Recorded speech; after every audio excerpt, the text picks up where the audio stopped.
네, 우리 먼저 하나님 말씀 이사야 58장 11절 12절에 있는 말씀 함께 보시겠습니다.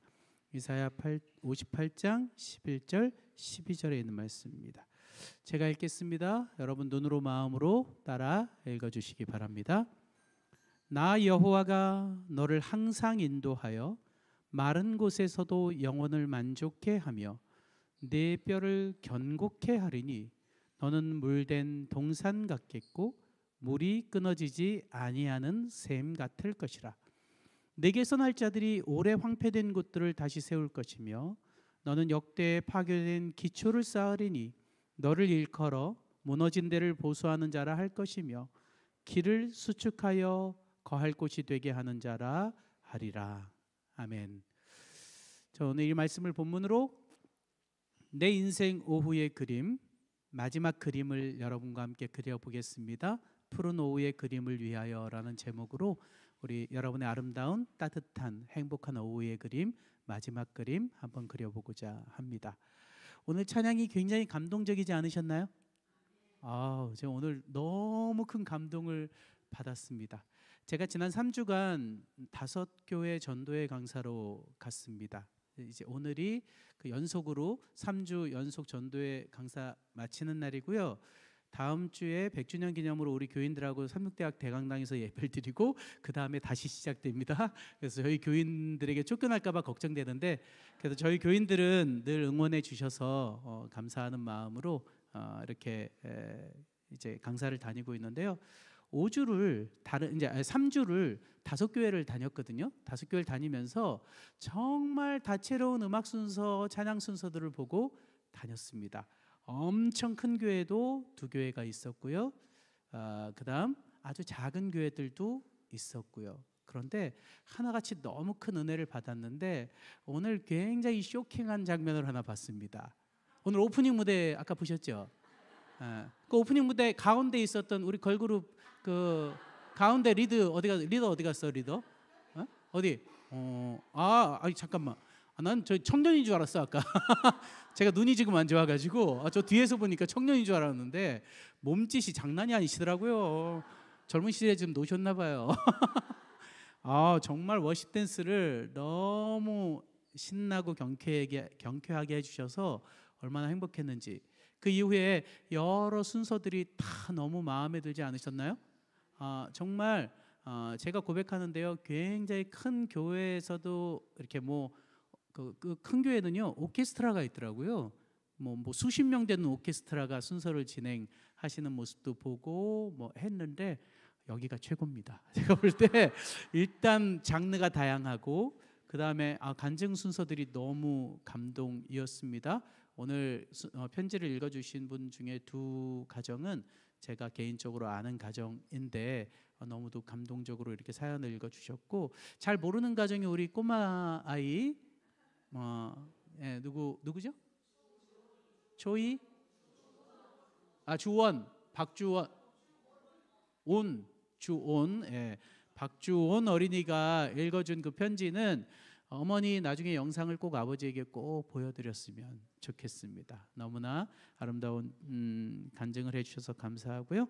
오늘 특별히 찬양대회 찬양은 진짜 가장 정점을 찍는 거였는데 제가 너무 속상한 게 제가 그 교회 들어오면 제 휴대폰을 가방에 넣어놓거든요. 아예 가방에 넣어놓는데 오늘은 이제 음악 순서가 있으니까 다른 데 가서 또 이렇게 소개해 드리려고 찍었는데 예배 들어오기 전에는 가방에 그냥 넣어놨는데 너무 후회돼요. 나중에 유튜브를 따가지고라도 제가 다른 분에게 소개해야 될 것 같습니다. 어린아이들과 이 벨과 그다음 목소리가 너무나 어우러져서 막 신나는 찬양을 들려주셔서 너무 감사합니다.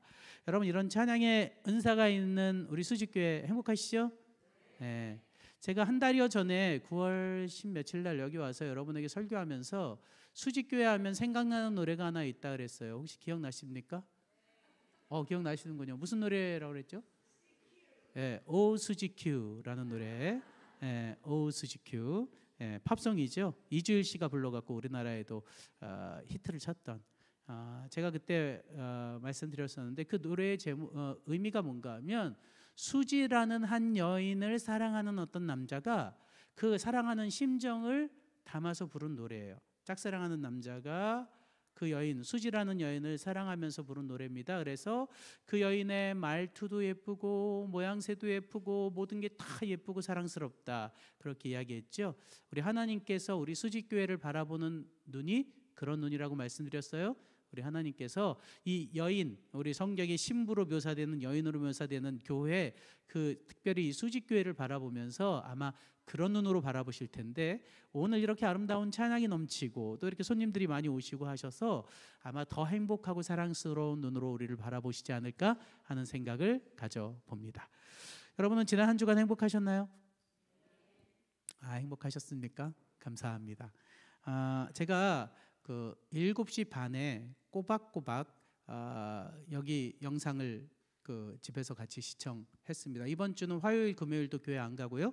집에서 한 마음으로 왜냐하면 전 전도회 강사니까 한 마음으로 영상을 같이 보고 화요일 금요일뿐만 아니라 평일날도 저는 항상 7시 반 딱 시간 맞춰가고 보통 7시 반이잖아요. 예배 시간이 꼬박꼬박 말씀을 보면서 우리 김동일 목사님 기술이 대단하다라는 생각이 들었습니다. 정말 편집을 어떻게 그렇게 잘하는지 너무 이렇게 영상도 넣어주시고 이렇게 해가지고 참 잘 포장을 해주신 것 같습니다. 사실 그거 하루에 다 촬영한 거거든요. 저는 어떻게 촬영했는지도 잘 몰라요. 그냥 정신없이 후딱 지나가가지고 그런데 우리 목사님께서 잘 편집을 해주셔서 감사하고 나름 마음에 들었습니다. 저도 편집이 예뻐가지고 마음이 들어서 촬영하고 온 날은 솔직히 속상했거든요. 이 정도밖에 안 되나 내가? 막 이렇게 생각했는데 그나마 좀 선방했다 이런 생각이 들었는데 여러분들도 지금 와서 이렇게 저에게 인사해 주시는데 감동이 있었다고 또 일주일 내내 봤더니 남 같지 않다고 이렇게 인사해 주시는 분도 계셔서 감사드립니다. 여러분, 우리 인생은 성숙해지는 과정이라고 말씀드렸고 하루 중에 가장 성숙한 시간은 오후라고 제가 말씀드렸죠. 그 오후라는 시간을 따뜻하게 사는 사람도 있지만 차갑게 춥게 그렇게 보내는 사람도 있다고 말씀드렸습니다. 하루 중 오후는 가장 따뜻한 시간입니다. 그럼에도 불구하고 여러 이유들로 인해 춥게 불행하게 살아가는 사람들도 이 세상에는 있는 것이죠. 여러분 인생의 성숙한 오후를 조금 더 행복하고 따뜻하게 살아가기 위해 어떻게 살아가야 할지 우리가 지난 한 주간 말씀을 통해서 여러분과 말씀을 나눴는데요. 오늘 그 마지막 말씀 여러분과 함께 나누면서 따뜻한 인생의 오후의 그림 마무리 짓는 시간 가져보고자 합니다. 제가 어느 날 문득 생각했더니 인간의 행복은 두 가지 행복이 있다고 생각합니다. 그래서 행복과 그래도 행복입니다. 그래서 행복은 어떤 행복인가? 그래서 행복은 이런 행복입니다. 잘생겨서 행복해. 우리 담임 목사님 행복하세요? 잘생겨서? 행복하시군요. 네, 잘생겨서 행복해, 돈 많아서 행복해, 건강해서 행복해, 공부 잘해서 행복해, 잘 나가서 행복해. 이런 행복이 그래서 행복입니다. 뭔가 이유가 충족돼야만 행복할 수 있는 행복인 것이죠. 반면에 그래도 행복도 있습니다. 그래도 행복은 거꾸로 하면 됩니다. 좀 못생겨도 행복해. 돈 좀 없어도 행복해. 좀 건강하지 못해도 행복해. 좀 못 나가도 행복해. 공부 좀 못해도 행복해. 이게 그래도 행복입니다. 자, 여러분, 그래서 행복과 그래도 행복 둘 중에 어떤 행복이 더 쉬울까요? 에? 어떤 분은 그래서라고 하고 어떤 분은 그래도라고 하고 그래서 행복하다고 하는 분들은 완벽한 분들일까요? 얼굴도 잘생겼고 돈도 많으시고 건강하시고 잘 나가시고 공부도 잘하시고 이런 분들이 그래서 행복이 쉽다고 말씀하시는 분들일 겁니다. 여러분, 그래서 행복이 쉬우면 우린 다 재벌이어야 하잖아요. 그렇죠? 다 돈 많아야 하고요. 다 잘생겨야 하고요. 그렇죠? 그래서 행복은 쉽지 않습니다. 왜냐하면 조건이 충족되어야 하기 때문인 거죠. 저 같은 사람은 아무리 잘생기고 싶어도 원판이 모양이라 잘생길 수가 없거든요. 그래서 행복이라는 것은 사실 쉬운 것이 아닙니다. 반면에 그래도 행복은 뭐만 하면 되는가? 그래도 행복은 뭐만 먹으면 돼요? 뭐만 먹으면? 마음만 먹으면 되는 행복이에요. 그래서 가장 쉬운 것이기도 하지만 또 한편으로 어려운 것이기도 하죠. 근데 여러분, 내 마음만 먹으면 되는 거니까 다 조건이 충족되는 것보다는 좀 쉬울 거 아니에요. 그렇죠? 여러분 마음만 고쳐 먹으면 된다고요. 제가 지난 한 주간 여러분에게 내 인생의 오후를 따뜻하게 행복하게 살아가기 위해서 꼭 필요한 게 마음을 고쳐 먹는 것이라고 해서 여러 가지 말씀을 여러분에게 드렸는데 여러분이 정말 행복해지려면 마음만 고쳐 먹으면 되는 거예요. 좋은 쪽으로, 긍정적인 쪽으로, 어제 저녁에도 말씀 나눴죠? 좀 행복한 쪽으로 여러분의 마음을 고쳐 먹으시면 내가 좀 못생겼어도 가진 거 좀 없어도 건강이 좀 부족해도 행복할 수 있는 것이죠. 제가 지난 몇 년간 매년 일주일에 한 번씩 그 강의를 여수라는 곳으로 내려가서 강의를 일주일 동안 했습니다. 아침 저녁으로 강의를 하는 거예요. 그래서 몇 년간 내려가서 강의를 하게 됐는데 제가 처음 내려갈 때는요 진짜 도살장에 끌려가는 소의 심정으로 내려갔거든요. 왜냐하면 거기 원장님으로 계신 분이 제가 제일 존경하는 선배님이신데 그분이 좀 내려와 달라고 한 주만 내려와서 강의를 해달라고 우리 암 환우들에게 거기 이제 그 병원은 암 환우들이 계신 병원이거든요. 암 환자들만 있는 병원이에요.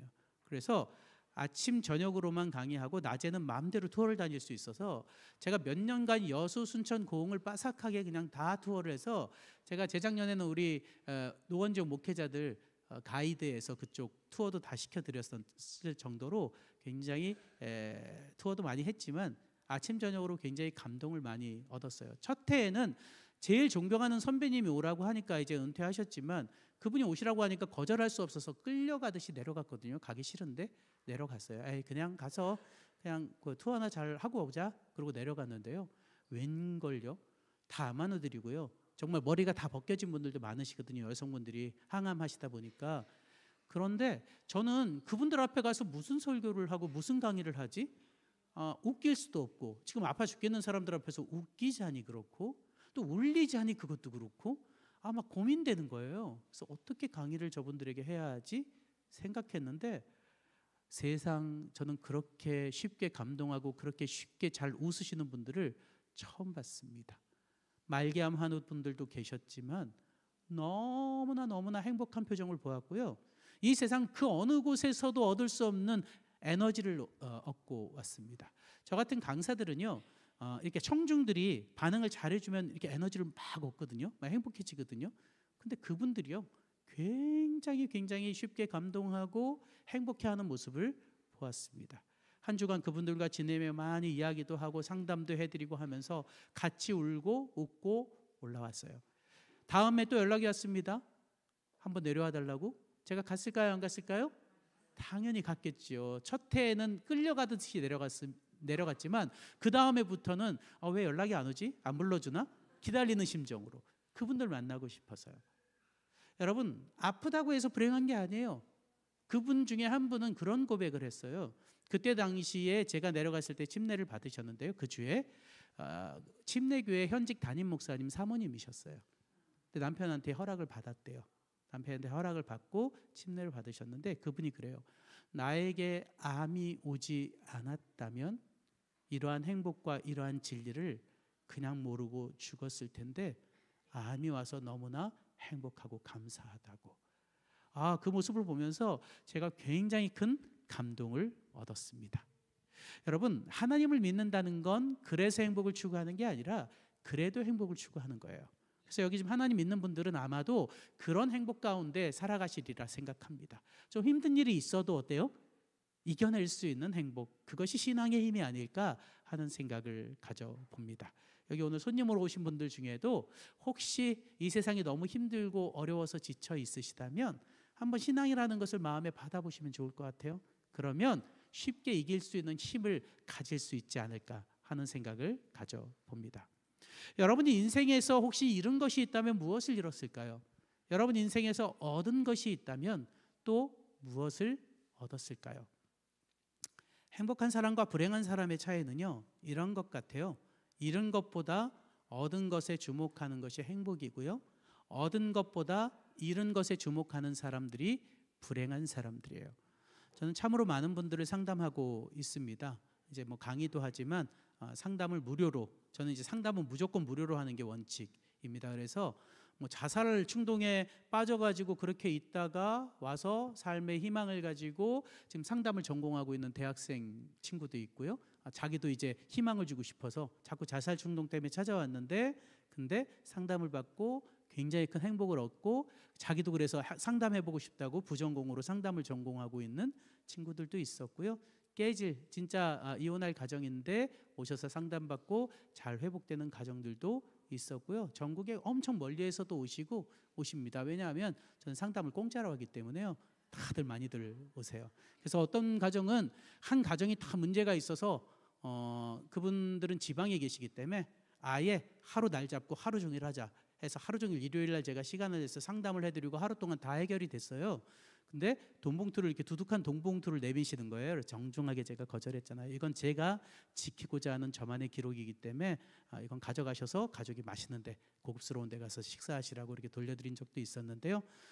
상담을 하다 보면요, 불행한 분들, 이제 상담을 받으러 오시는 분들이 지금 현재 힘들고 불행해서 오신 분들인데 그분들은 자꾸 잃어버린 것에만 주목해서 이야기해요. 지금 나에게 얻어진 게 분명히 있을 텐데 잃어버린 것만 주목하고 사는 분들이 계신 것이죠. 반면에 행복한 분들 보면요, 잃어버린 것보다는 무엇이에요? 내가 가지고 있는 것에 주목해서 행복해하는 모습을 보게 됩니다. 전 초등학교 1학년 때 아버지가 돌아가셨어요. 노름빛 잔뜩 지시고 감당이 안 돼서 농약 마시고 자살하셨어요. 어머니는 그때까지 저희 집 되게 부유하게 살았거든요. 정말 그림 같은 집 짓고요. 채송화도 봉송화도 심을 수 있는 예쁜 정원도 있었고요. 정말 그림 같은 집에서 행복하게 어머니는 집에서 가사만 하시고 아버님이 돈 벌어 오시고 행복하게 사시다가 어느 날 아버지가 노름에 빠져서 결국 저희 집값보다도 훨씬 많은 빚을 지시고 그냥 농약 먹고 무책임하게 자살하셨어요.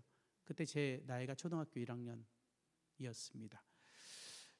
어린 시절부터 아버지가 안 계시고 그때부터 어머니가 이제 뭐 어머니는 늘 가사의 일만 돌보시던 분이 뭔 일을 할 수 있겠어요? 그러니까 막노동판에 가서 일하시고 식당 가서 이렇게 일하시고 그렇게 험한 일만 하시면서 힘들게 저와 저희 형님을 키워 주셨는데 제가 너무나 힘들고 어려운 상황 속에서도 저를 지탱하게 해주고 저를 행복하게 살아갈 수 있도록 그나마 해줬던 끈이 하나 있었는데 그게 뭔가 하면 노래였습니다.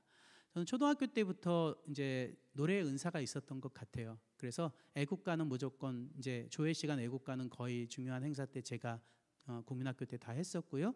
중고등학교 때는 교내 독창 대회 늘 1등 했었고요. 그래서 고등학교 때 선생님께서 저에게 음악 선생님이 서울대 교수님을 소개해 줄 테니까 성악을 전공하라고 이야기하셨는데 뭐 아까 말씀드린 대로 형편이 너무 어려워서 성악가가 될 수 없었습니다. 제 인생에서 가장 힘들고 어두웠던 터널은 대학 시절이었습니다. 누군가는 다시 대학으로 돌아가고 싶다고 하지만 저는 대학으로는 절대 가고 싶지 않습니다. 전 지금이 가장 좋다고 늘 생각하고 사는데요. 대학 시절에는 너무나 힘들었습니다. 그나마 경제적으로 보탬이 되셨던 어머니가 대학교 1학년 때 쓰러지셨고요. 그래서 저는 형님은 뭐 일찍 탕자가 돼서 지금도 소식이 없습니다. 몇 년에 한 번 어머니한테 연락해서 돈만 뜯어가지 지금까지 여전히 그렇게 살아가고 있고요. 저희 가정에 어머니 병원비, 생활비, 학비를 제가 다 감당하면서 살아야 했습니다. 새벽 4시에 나가서 세차를 하고 아파트 세차라는 게 그때 당시에 있어서 세차를 하고 학교 갔다가 저녁엔 과외를 하고 방학 때는요. 여름방학, 겨울방학 때는 새벽에는 세차, 낮에는 노가다, 저녁에는 그 알바. 이 생활이 늘 반복됐습니다. 그렇게 살지 않으면 살 수가 없었어요. 그래서 전 목회 나올 때요. 그 목회자 월급의 한 4배 정도를 벌고 있었습니다. 왜냐하면 제가 알바하던 그 세차장을 제가 인수했거든요. 사장이었거든요. 대학 다닐 때. 근데 목회자는 겸직하면 안 되잖아요. 그래서 울며 겨자 먹기식으로 그거 남에게 인수하고 그리고 목회를 나왔는데요. 제가 너무나 힘들고 어려운 시절 저에게 위안이 되었던 건 노래였습니다. 그 중에 가장 저에게 큰 위안이 됐던 노래는 푸치니 오페라 투란도트라고 하는 곳에 나오는 테너 아리아 네순 도레마라는 곡이었습니다. 저는 대학 시절에 하이체라고 해서 3옥타브 도를 찍었었습니다. 그래서 웬만한 성악가보다 노래를 잘했습니다. 뭐 유재강 교수님한테도 인정을 한번 받았었고요. 그래서 큰 무대에도 섰었고요. 목회자협의회 처음 목회자 나왔을 때 목회자협의회 마지막 헌신 예배는 4년간 계속 제가 솔로로 했습니다. 계속 그렇게 시키셔서 하시다가 제가 30대 초반 때 목을 다치게 되었습니다. 사택이 좀 안 좋은 곰팡이가 많이 쓰는 사택으로 가게 되었고 거기서 있으면서 천식이 왔고 그래서 제 목소리를 잃어버리게 되었습니다. 저에게 가장 큰 위안이 됐던 노래가 이 네슨 도르마 결코 잠들지 마라라는 이 곡이었거든요. 이 곡이 고음이 올라가요. 근데 고음을 올리는 게 저에겐 희열이었습니다.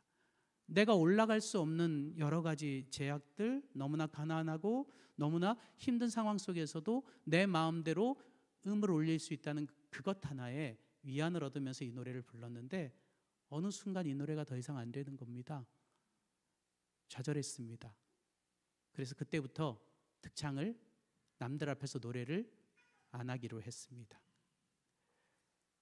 제가 오랫동안 득창을 안 했습니다. 많은 곳에서 부탁을 해도 노래할 자신이 생기지 않았습니다. 그만큼 이 곡이 저에게 큰 위안을 주었던 곡이거든요.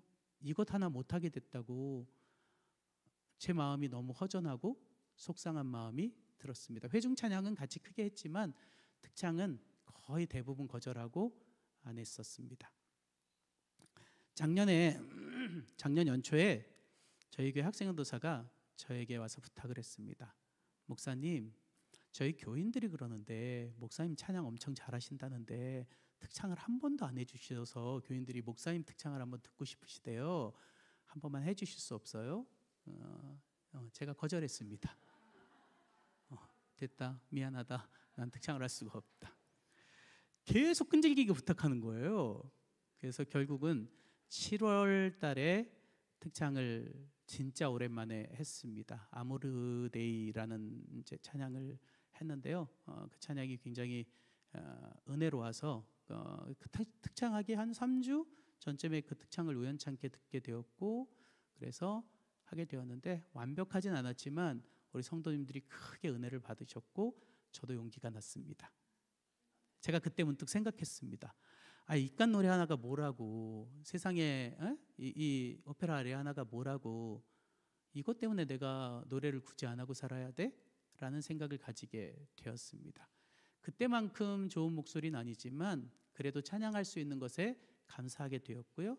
그때 제가 한번 다시 되돌아봤습니다. 내 인생을 되돌아봤더니요, 대학 시절 제가 가지지 못한 엄청나게 많은 것들을 제가 가지고 있는 것을 깨닫게 되었습니다.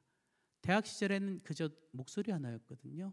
목소리 하나였는데 지금은 제가 결코 결혼하지 못할 거라고 생각했거든요. 저는요, 제 조건이요, 결혼할 만한 조건이 아니에요. 어머니는 장애인이시고요, 형님은 전과자고요, 영구임대 아파트에 살고 있었고요, 정말 가난한 그저 전도사였는데, 그런데 너무나 착하고 예쁜 아내가 저에게 와서 지금 살고 있고요.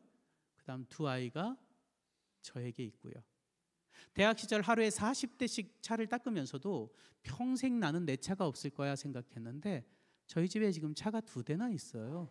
2대나 있습니다. 엄청나게 많은 것을 이룬 것이죠. 저희 어머니 지금도 저를 보면 신기하대요. 왜냐하면 남들 앞에서 절대 말 못하는 너무나 내성적이고 바보 같은 아이였거든요. 그랬던 아이가 미국에서도 강사로 부르고 많은 곳에서 이렇게 강사를 불러주니 저희 어머니도 신기하다고 생각하시죠. 제가 어느 날 문득 생각했더니 잃은 건 하나였지만 얻은 건 너무나 많은 거예요. 그렇게 행복하게 살아가고 있는 저의 모습을 발견하게 되었습니다.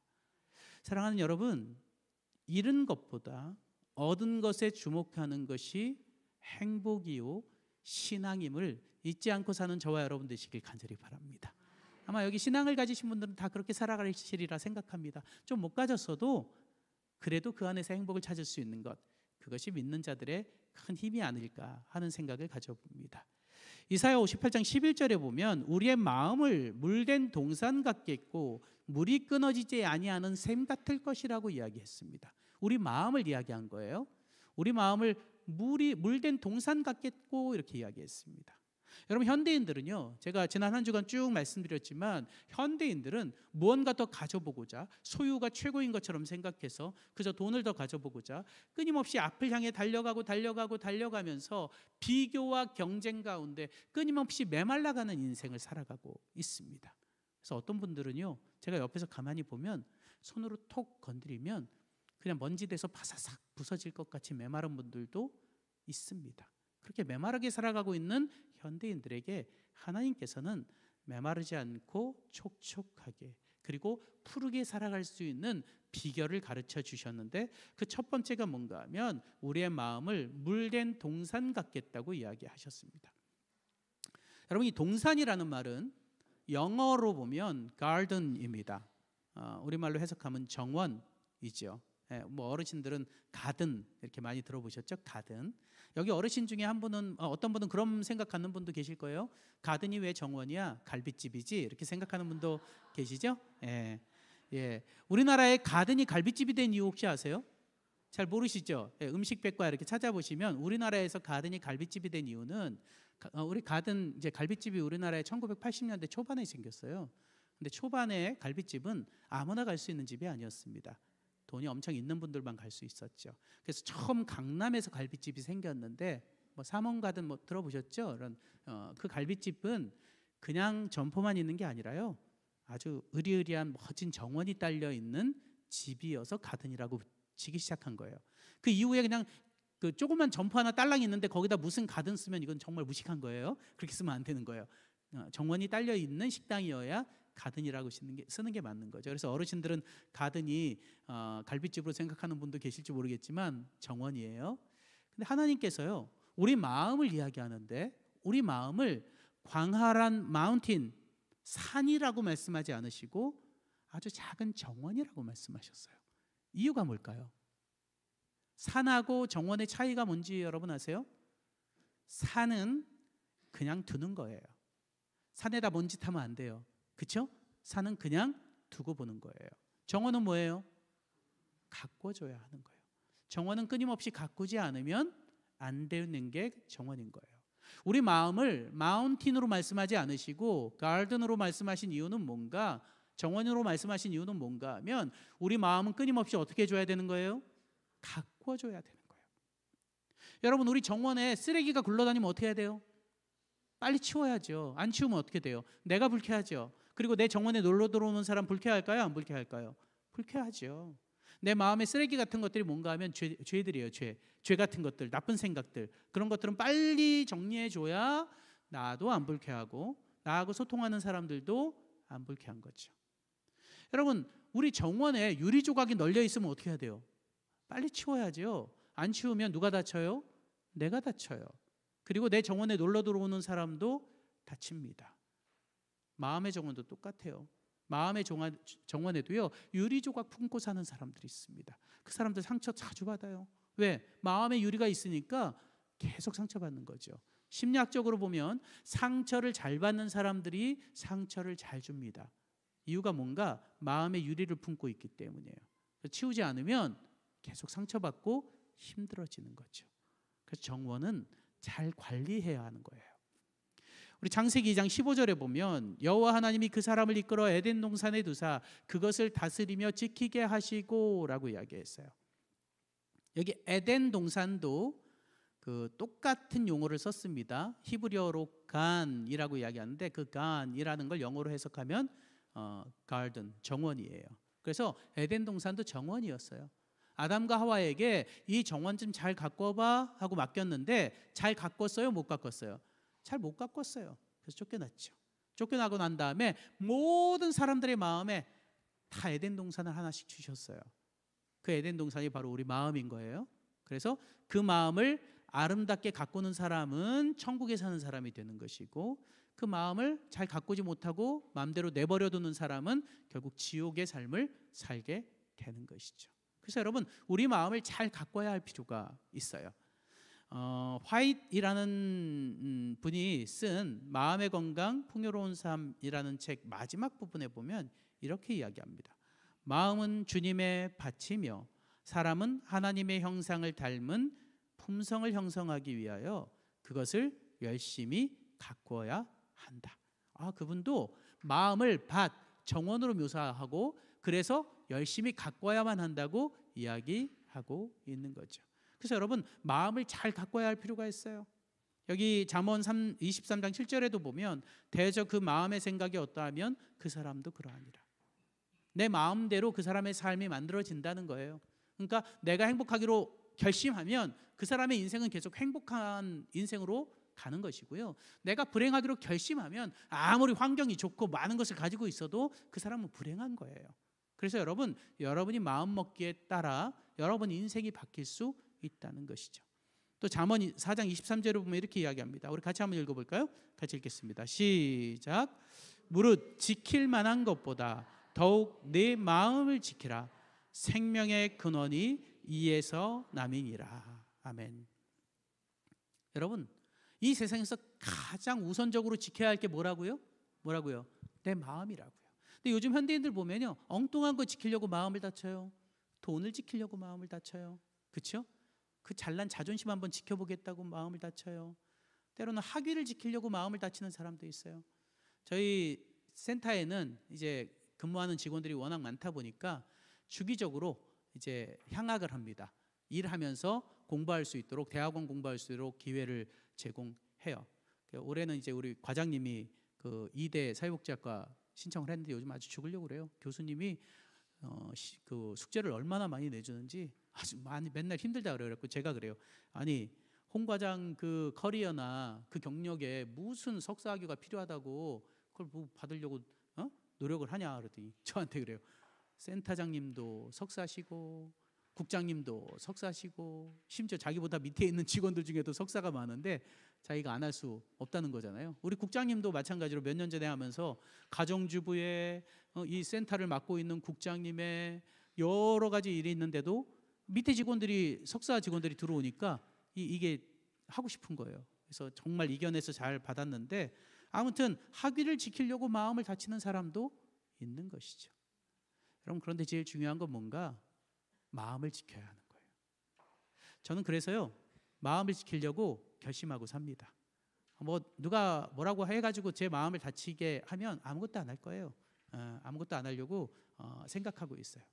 제가 몇 개월 전에 결심을 했어요. 저는 이제 내년에 센터장을 그만두고 목회로 복귀하려고 이제 합회에 다 이야기를 했고 내년에 일선 목회로 풀타임으로 복귀하려고 지금 계획을 세우고 있습니다. 벌써부터 내년 강사 일정이 연락이 오는데 제가 다 거절했고요. 내년에는 강사를 안 나가는 게 저의 목표입니다. 전 내년에 제 교회만 올인할 겁니다. 제가 이제까지 너무 많이 나가서요. 힘들어요. 저도. 이렇게 나와서 여러분하고 지낼 땐 행복하지만 사실은 저도 내 교회에서 내 교회만 있고 싶거든요. 근데 지금은 제가 맡은 교회가 저에게 주 무대가 아니라 센터가 주 무대니까 센터의 시설장으로서 가정을 살려야 하는 일에 부탁을 하는데 안 갈 수 없잖아요.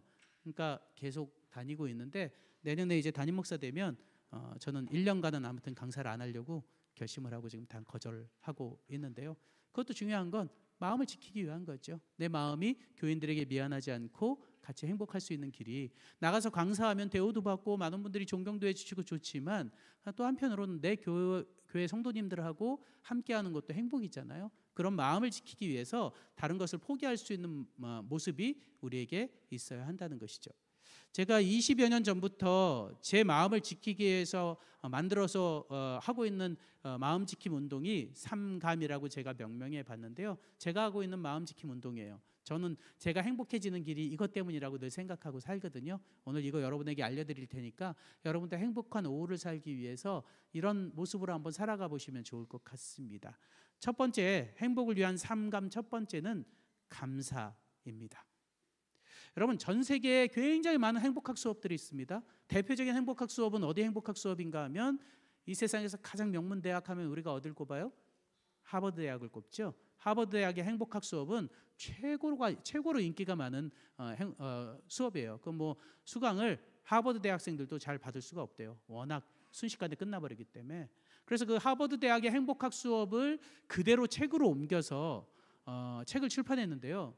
엄청나게 놀라운 이제 판매고를 올렸죠. 우리나라에서도 300만 부 정도 팔렸을 거예요. 하버드 대학의 행복학 수업이 워낙 유명해서. 하버드 대학의 행복학 수업에서 첫 번째로 꼽는 게 뭔가? 행복한 사람은 감사하며 사는 사람들이다. 근데 여러분 모든 세계의 행복학 수업들에서 행복한 사람에 있어서 빠지지 않는 조건이 뭔가 하면 감사하는 거예요. 감사하는 것은 행복과는 결코 끊을래야 끊을 수 없는 것이죠. 우리 다 한번 따라해 보겠습니다. 미숙한 사람은 감사한 것도 당연하다 여기지만 성숙한 사람은 당연한 것도 감사하게 여긴다. 네. 그럼 마음에 이렇게 공감이 되는 말씀입니까? 예, 제가 한 6년쯤 전에 가정과 건강에 1년 6개월 동안 연재를 하다가 하루는 이 행복에 대한 부분을 써야 되는데 막 고민하고 있는데 하나님께서 이 문구를 딱 머릿속에 떠오르게 영감을 주셨어요. 그래서 많은 곳에 가서 강의를 하니까 이 감사에 대해서 너무나 쉽게 사람들이 이해할 수 있는 문구인 것 같아서 너무 감사한데요. 여러분 미숙한 사람은요 늘 당연하대요. 모든 게 다 당연해요. 우리 여기 혹시 주로 댁에서 요리하시는 분들이 남성분이신가요? 여성분이신가요? 주로 여성분이신가요? 저희 집에서는 남성이 주로 요리를 해서 제가 주로 요리를 하는데 아무튼 여기 여성분들이 주로 요리를 하시는데 여러분 남성분들 아내가 해주는 요리 먹으면서 당연하다 생각하세요? 감사하다고 생각하세요? 네, 감사하다고 생각하셔야 돼요. 전 일주일에 그 안식일만 제가 그 제 아내 밥을 얻어 먹습니다. 나머지는 제가 해요. 제가 요리를 되게 잘합니다. 지금 저 뒤에 저 누가 김동일 목사 지금 강사를 잘못 모셨다 이렇게 생각. 네. 제가 요리를 잘합니다. 웬만한 김치 다 담그고요. 동치미나 뭐 짠지, 파김치, 갓김치, 뭐 김치 다 담굽니다. 그리고 제가 무 요리의 달인입니다. 그래서 제가 깍두기나 보쌈 무김치 담그면 우리 청년 애들이 보쌈 무김치 너무 맛있어가지고 가끔 목사님 한번 해주시면 안 돼요? 막 이렇게 부탁하곤 하는데요. 요리 내공이 지금 40년이 넘었어요. 초등학교 3학년 때부터 요리했거든요. 어머니가 요리 가르치셨고 그때부터 요리를 해서 뭐 웬만한 가정주부하고 요리해가지고 요리가 뭐 딸리거나 지진 않을 겁니다. 네, 그래서 어제 왜 설교에서 왜 그 도라지 무침 말씀드렸잖아요. 네, 그것도 실행해 보시고 진짜 맛있다고 하는 분들이 많이 있으시거든요. 보통 소금만 절이는데 저는 요리를 하다 보니까요, 요리가 얼마나 힘든 것인지를 알아요. 그러니 꼭 맛있다거나 고맙다는 표현을 하죠. 오늘 아침에 제 아내가 배추된장국을 해줬는데 진짜 맛있더라고요. 아들이 오늘 아침 식사를 하면서 그래요. 와, 배추된장국은 아빠보단 엄마가 나은 것 같아. 제가 기분이 살짝 상했어요. 일주일에 한 번 해주는 엄마하고 매일 해주는 아빠하고 그냥 내 얼굴 표정을 보더니 묵국은 아빠가 최고고 뭐 이렇게 해서 넘어갔는데 어제 묵국을 끓여줬거든요. 아무튼 여러분 매 순간 감사하는 것이 행복한 거예요. 그래서 여러분 미숙한 삶을 살지 않았으면 좋겠습니다. 다 당연하다고 생각하면 행복한 게 하나도 없는 거죠. 저 어디 식당 가서 식사를 하고도 꼭 감사하다고 이야기하고요. 마트 가서 이렇게 계산하면서도 감사하다고 하고 나오거든요. 버스 탈 때도 기사님께 감사합니다 하고 인사하고 타고요. 어떤 분들은 속으로 그러시겠죠. 뭐 내 돈 내고 타고 내 돈 내고 먹는데 뭐가 감사해? 여러분 근데 그분들 없으시면 얼마나 불편해요. 그렇죠? 그분들 없으시면 너무 불편하잖아요. 그렇게 생각하면 감사한 거죠. 그래야 또 행복한 거예요. 당연하다고 생각하면 아무것도 행복한 게 없어요. 그러니 여러분 앞으로 당연하다 생각하지 말고 매 순간 감사하며 사는 삶을 사시게 되기를 간절히 바랍니다. 두 번째 감동입니다. 감동이 있어야 행복해요. 저는 매일 찡이 오거든요. 이 찡에 중독돼서 살아요. 이 찡이라는 게 와야 너무 감동스럽고 행복한 거예요. 오늘도 이렇게 찬양 이렇게 듣는데 너무나 찡이 오는 거예요. 너무나 감동스럽고 행복한 거죠. 근데 어떤 분들은 무덤덤한 분들도 계시죠. 그냥 그거 보면서 그냥 뭐 그렇지 뭐. 예, 다 따라해 보겠습니다. 무덤덤한 사람은 무덤에 빨리 간다. 네, 제가 생각하기에 무덤덤한 사람은 무덤에 빨리 갈 거예요. 연세 드신 어르신들 내가 나이 먹어서 무덤덤한 거야 그렇게 이야기하지 마시기 바랍니다. 제가 예전에 한참 전이에요. 거의 한 8년, 9년, 10년 가까이 된 것 같은데 대전에 강사로 내려갔는데요. 나중에 알고 봤더니 82세신데 머리가 완전 백발이세요. 근데 숱도 굉장히 많으시고 백발이신 굉장히 키도 크시고 멋진 어르신이 맨 앞자리에 앉아가지고 얼마나 아멘도 잘하고 잘 웃으시기도 하고 표정이 너무 살아있는 거예요. 그래서 제가 설교를 하면서 저분은 뭐지? 82세신데 어떻게 저렇게 감탄도 잘하고 감동도 잘하고 어떻게 저렇게 표정이 너무 좋으시지? 끝나고 인사할 때 제가 장로님 제가 오늘 장로님 표정에 너무 감동했습니다 하고 인사했더니 그분이 그래요. 저 장로 아니에요. 저는 집사도 아니고요. 저 이 교회 들어온 지 2년 됐어요. 그러시는 거예요. 제가 여쭤봤잖아요. 아니 근데 어쩜 그렇게 표정도 너무 좋으시고 그렇게 감탄도 잘하시고 그 표정이 너무 아름다우세요. 어쩜 그러세요? 그랬더니 저는 평상시 늘 그렇게 살려고 훈련하고 삽니다. 제가 그때 그 말씀에 너무 큰 감동을 했어요. 나이 들어가면서 무덤덤해지는 게 아니에요. 훈련하면 다 되는 거죠. 그래서 여러분 무덤덤하게 사지 마시고 늘 감동하며 사는 저와 여러분 되시길 간절히 바랍니다. 세 번째 감탄이에요. 감동이 있으면 감동에 따라서 감탄이 와야 되는 거예요. 자, 마지막으로 한번 따라해 볼게요. 다 따라해 보겠습니다. 이야, 우와, 정말, 아멘, 할렐루야. 예, 벌써 분위기들이 확 밝아지고 좋으시죠? 이렇게 하니까 좋으시죠? 예. 감탄은 감동을 10배로 뻥튀기 시켜주는 효과가 있습니다. 그래서 자주 감탄하실 필요 있어요. 요즘 얼마나 아름다워요. 제가 오늘 오다가 보니까 길에 그 은행잎들이요, 이제 아주 예뻐졌잖아요. 이렇게 떨어져서 마치 영화에서 차가 지나가는 것처럼, 이렇게 드라이브를 하는 것처럼 이렇게 행복하게 왔거든요. 은행잎이 떨어지면서, 바람이 불어서 떨어지면서 제 차를 딱 때리는데 저도 모르게 우와, 이런 생각이, 이 말이 나왔잖아요. 너무 행복한 거예요. 야, 오늘 영화 촬영하는 거야? 얼굴이 이 모양이어서 어떡하지? 뭐 이렇게 생각하면서 주인공이 영 안 좋구나 말 웃으면서 왔는데, 여러분, 그런 감탄이 있을 때 행복한 거예요. 우리 수지교회는 감탄이 있으신 것 같아요. 아멘도 잘하시고 박수도 잘 추시고 춤도 잘 추시고, 아주 감탄이 넘치는 그런 행복한 교회인 것 같습니다. 여러분, 그렇게 감사하고 감동하고 감탄하는 연습을 자주자주 하시게 되길 간절히 바랍니다. 그렇게 하시면 내 인생의 오후가 따뜻하고 행복할 수밖에 없을 거예요. 여러분, 특별히 우리 하나님 믿는 백성들이 슬퍼하지 말아야 하는 이유는 여기 이사야 58장 11절 후반부에 보면 물이 끊어지지 아니하는 샘 같을 것이다, 그렇게 이야기했어요. 우리 마음이 메마르지 않고 푸르른 우리의 삶의 오후가 되는 이유가 뭔가 하면, 물갠 동산같이 우리 하나님께서 우리에게 감동도 감탄도 감사도 넘치게 해주시고요, 또 하나는 물이 끊어지지 아니하는 샘같이 해주시겠다고 약속했어요. 여기 물이 끊어지지 않는 샘이라는 말의 의미가 뭔가, 여기 끊어지다라는 말의 히브리 원어를 보면 예카제부라고 하는데, 이 말은 속이다, 거짓말하다라는 뜻을 가지고 있어요. 이 말은 뭔가 물이 너를 속이지 않을 것이다, 그런 말이에요. 이 말의 의미가 뭔가 하면, 여러분, 이 이스라엘 백성들, 이 성경의 배경이 되고 있는 이스라엘 백성들, 그 팔레스틴 지역을 보면요, 우기와 건기가 아주 명확하게 나뉘어져요. 우리나라도 우기와 건기가 있지만 이 나라에 비해서는 잽이 안 돼요. 이 나라는 우기와 건기가 명확하게 나누어지는데, 어떻게 나누어지는가? 건기일 때는요, 모래바닥이에요. 모래바닥.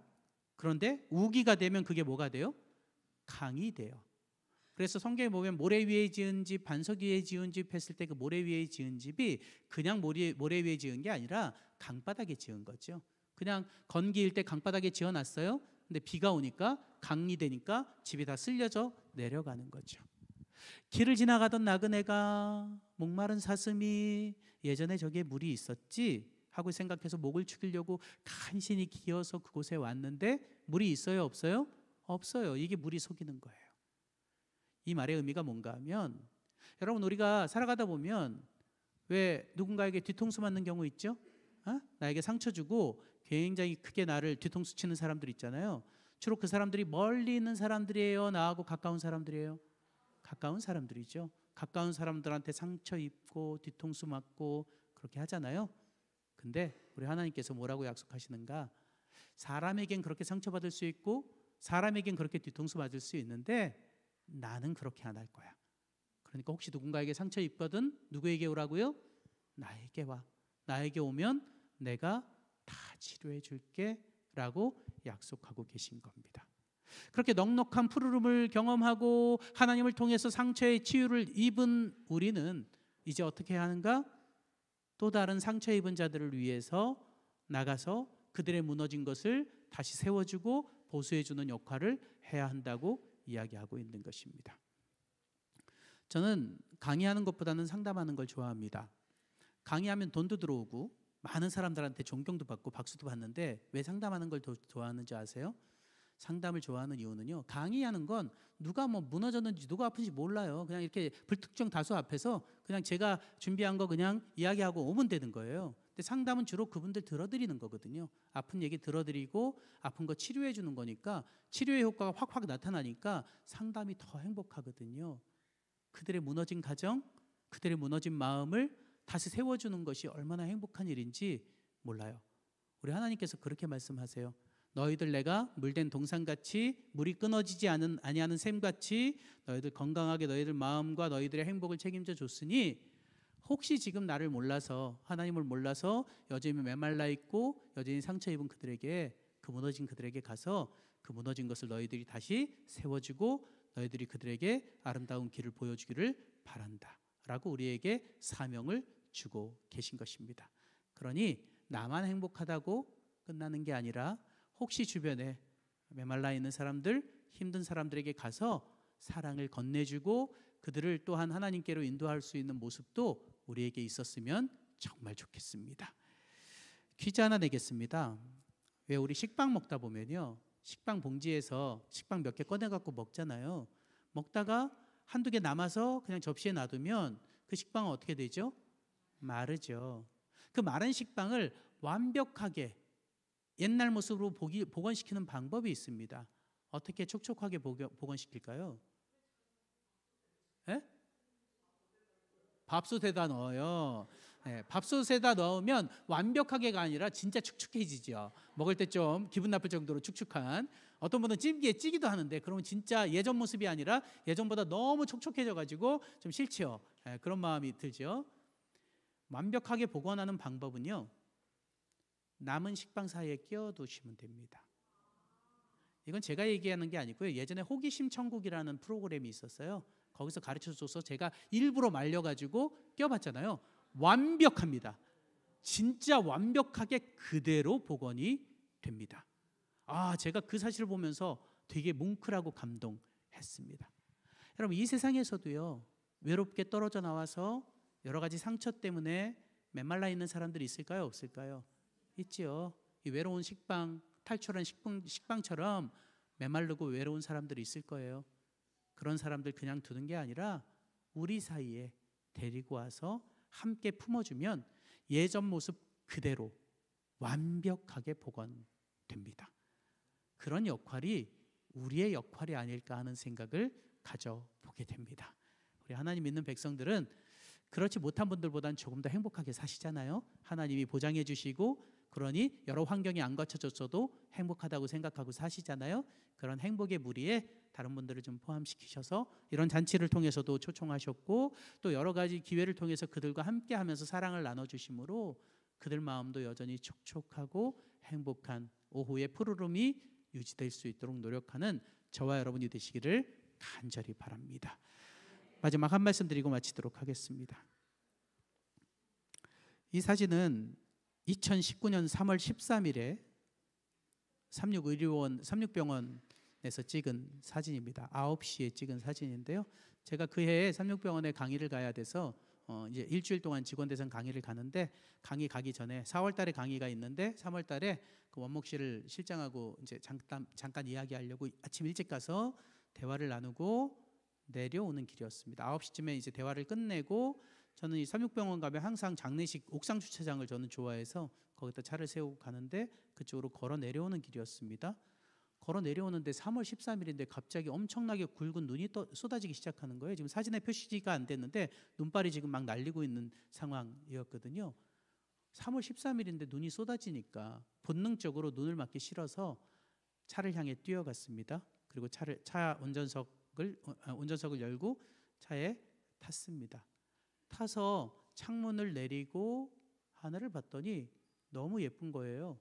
눈은 쏟아지는데 한쪽은 먹구름으로 되어 있고 한쪽은 파란 하늘로 되어 있고 신기하더라고요. 그러면서 좀 전까지 눈 맞아갖고 막 뛰어왔던 제 마음이 확 풀어지면서 너무나 아름다운 풍광에 저도 모르게 감동하고 사진을 찍으면서 문득 하나님께서 저에게 그런 말씀을 주셨어요. 사열아, 행복이란 어디에 서 있는가 보다 어디를 바라보는가가 중요한 거야. 제가 그날 그 음성을 듣고 그 차 운전석에서 엄청 눈물을 흘렸잖아요. 행복이란 어디에 서 있는가 보다 어디를 바라보는가가 중요한 거예요. 저는 분명 눈을 맞았으니까 어디 서 있었을까요? 먹구름 밑에 서 있었겠죠. 근데 저 파란 하늘 보면서 기분 엄청 좋았거든요. 근데 어떤 사람은요, 상담을 나누다 보면 저보다 워낙 많은 것을 가지셨고 많은 것을 이룬 정말 환경은 좋으신 분 같은데 너무 우울하고 불행해하는 분들도 때로는 보게 되거든요.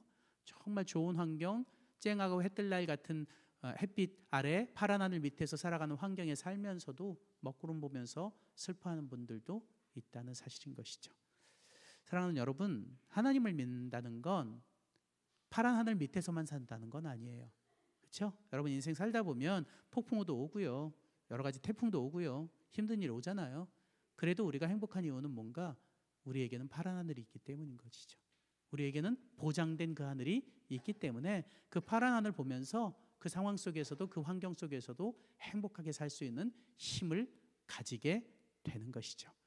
여러분, 이 하나님을 믿는 백성들은 그 마음을 잊지 않고 늘 내 환경을 신세한탄을 하고 속상해하는 게 아니라 그 상황 속에서도 우리에게 주어질 그 파란 하늘 바라보면서 행복하게 사시고요. 혹시 여기 오늘 처음 손님으로 오셨거나 하나님을 잘 모르시는 분들은 한번 믿어보세요. 믿어보시면 내 형편과 내 환경이 좀 힘들어도 그 안에서 행복을 찾을 수 있는 길이 분명 있으리라 믿습니다. 여러분의 행복하고 푸른 오후, 따뜻한 오후를 응원하겠습니다. 앞으로도 행복하게 남은 날들의 오후를 따뜻한 삶으로 살아가시다가 진짜 행복한 아름다운 저 하늘까지 모두 갈 수 있는 저와 여러분이 되시길 간절히 바라면서 말씀 마치겠습니다.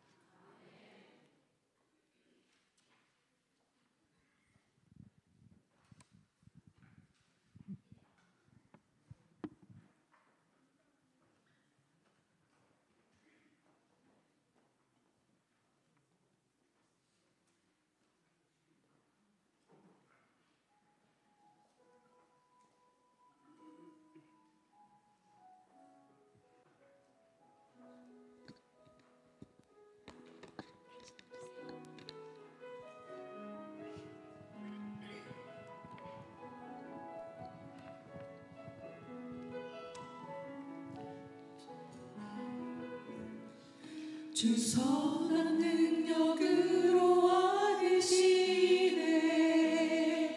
그 크신 팔로 날 붙드시네. 절망 속에도 흔들리지 않고 사랑하는 주 얼굴 구하리. 주 선한 능력으로 와주시네. 그 크신 팔로 날 붙드시네. 절망 속에도 흔들리지 않고 사랑하는 주 얼굴 구하리. 선한 능력으로 일어서리. 주만 의지하리. 믿음으로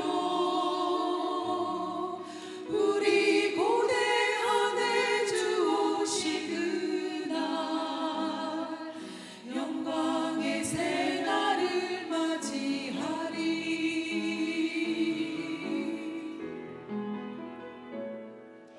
이전의 괴로움 다 내워싸고 고난의 길을 걷는다 해도 주님께 모두 맡긴 우리 영혼 끝내 승리의 날을 맞으리. 선한 능력으로 일어서리. 주만 의지하리. 믿음으로 우리 구주하네 주실 그날 영광의 새날을 맞이하리.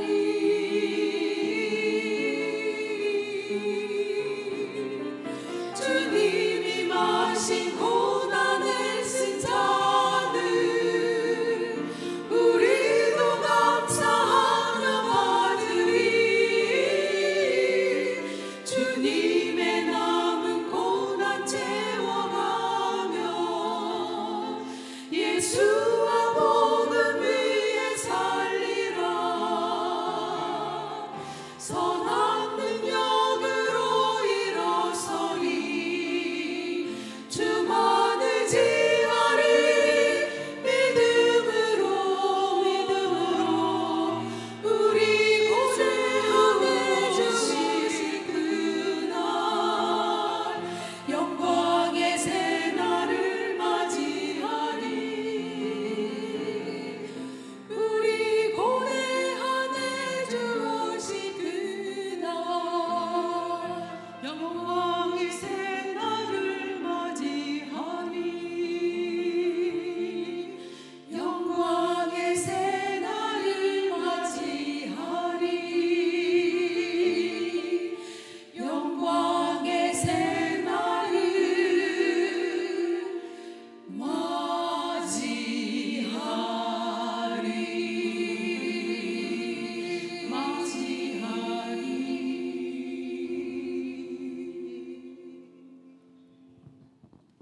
사랑이 많으신 하늘에 계신 하나님 아버지, 힘들고 어려운 세상이지만 그 안에서도 행복을 찾으며 살아갈 수 있도록 저희들의 마음을 이끌어 주시니 감사합니다. 앞으로 남은 우리 인생의 오후 시간 동안 어떤 일들이 올지 모르지만 따뜻함을 경험하고 내 마음을 선택하여 행복을 선택할 수 있게 축복하여 주시옵소서. 우리 한 주간 살면서 수입을 주셔서 감사합니다. 수입의 일부를 구분할 수 있도록 마음을 주시고 함께 하시니 감사합니다. 이 헌금이 아름다운 곳에 사용될 수 있도록 주님께서 또한 함께하여 주시옵소서. 이제는 하나님 아버지의 무한하신 사랑과 예수 그리스도의 다함없는 은혜와 성령님의 감화 교통하심이 내 인생의 따뜻한 오후를 살기로 결심한 우리 모든 성도들에게 이제로부터 영원까지 함께 하시옵기를 간절히 축원하옵나이다. 아멘.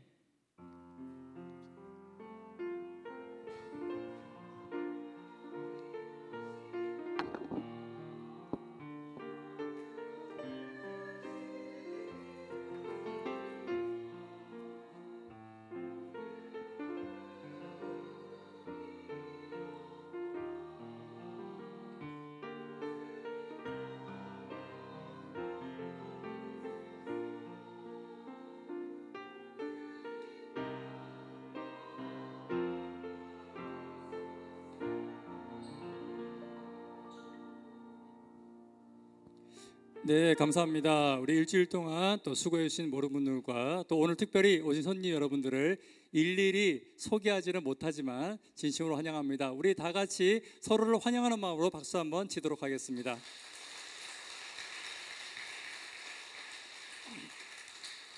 예, 오늘 오신 분들 진심으로 감사드리고요. 밑에 내려가시면서 따뜻한 식사 꼭 하고 돌아가시기를 바라고, 특별히 오늘 오신 분들 중에서 선물을 받지 못하고 올라오신 분들이 꽤 계신 것 같습니다. 그래서 내려가시면서 3층 데스크에서 꼭 선물을 수령해 가시기를 부탁드리겠습니다. 예, 안녕히 돌아가시고요. 예, 다음 주 또 그 다음 주 계속해서 뵐 수 있기를 간절히 바랍니다. 감사합니다.